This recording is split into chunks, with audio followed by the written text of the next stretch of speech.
జూబ్లీహిల్స్ ఉప ఎన్నికల్లో ఓట్ల కొనుగోలు మొదలైంది. ప్రచార పర్వం ముగిశాక ముందే పార్టీలు బూత్ల వారీగా ఓటర్లకు డబ్బు పంపిణీ ప్రారంభించాయి. ఇక ఓ ప్రధాన పార్టీ ఏకంగా ఓటుకు 3000 చొప్పున పంపిణీ చేస్తూ ఉండడం గమనార్హం.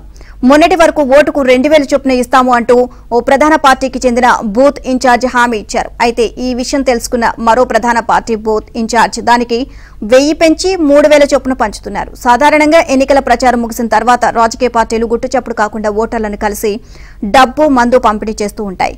కానీ ఈసారి మాత్రం ముందుగానే మొదలు పెట్టేశాయి. ప్రచారం ముగిశాక డబ్బు పంపిణీకి అడ్డంకులు వస్తాయి అనే ఉద్దేశంతో ముందుగానే అప్రమత్తమైనట్లు తెలుస్తోంది.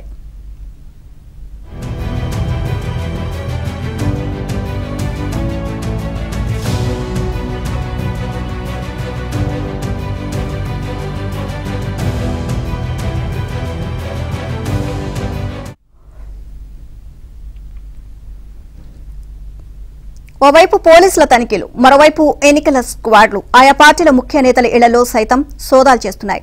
దీంతో ప్రచారం సాగుతూ ఉండగానే డబ్బు పంపిణీ కూడా కానిచ్చేస్తున్నారు. ఇందుకోసం బూత్ల వారీగా ఇప్పటికే కమిటీలను ఏర్పాటు చేశారు. ఈ కమిటీల్లో స్థానిక కార్యకర్తలతో పాటు జిల్లాల నుంచి వచ్చిన వారు సమన్వయం చేసేలా ఇన్ఛార్జీలను నియమించారు. వీరి ద్వారా బూత్ల వారీగా ఆయా ప్రాంతాల్లో అపార్ట్మెంట్లలో ఇళ్లలో ఓటర్ల గుర్తింపు ప్రక్రియ చేపట్టారు. బూత్ కమిటీలతో కలిసి ఆయా ఓటర్లకు డబ్బు పంపిణీ చేస్తున్నారు. దీంతో నియోజకవర్గంలో ప్రచారం మరింత హీటెక్కింది.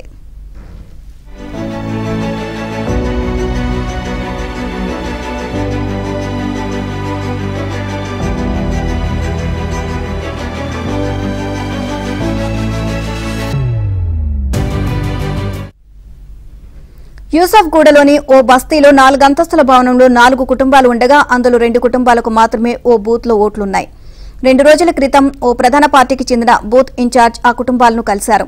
ఓటుకు 2000 చొప్పున పోలింగ్ 2 రోజుల ముందు ఇస్తామని మాట ఇచ్చారు. ఆన్లైన్లో యూపీఐ పేమెంట్కు అవకాశం కలిగిన ఫోన్ నెంబర్లు సైతం తీసుకున్నారు.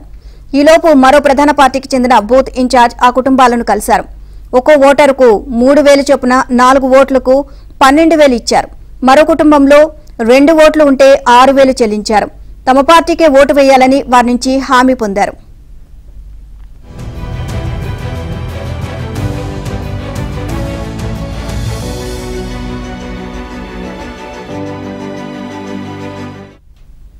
ఇక అదే పార్టీకి చెందిన మరో బూత్ కమిటీ రహ్మద్ నగర్ డివిజన్లోని ఓ బస్తీలో ఓటుకు 2500 చొప్పున చెల్లించినట్లు తెలిసింది. ఇక దీంతో పోలింగ్ కు 2 రోజుల ముందు ఇస్తామన్న మరో పార్టీ నేతలు ముందు చెప్పినట్లుగా ఓటుకు 2000 ఇస్తారా, వారు కూడా రేటు పెంచుతారా అనేది ఆసక్తికరంగా మారింది.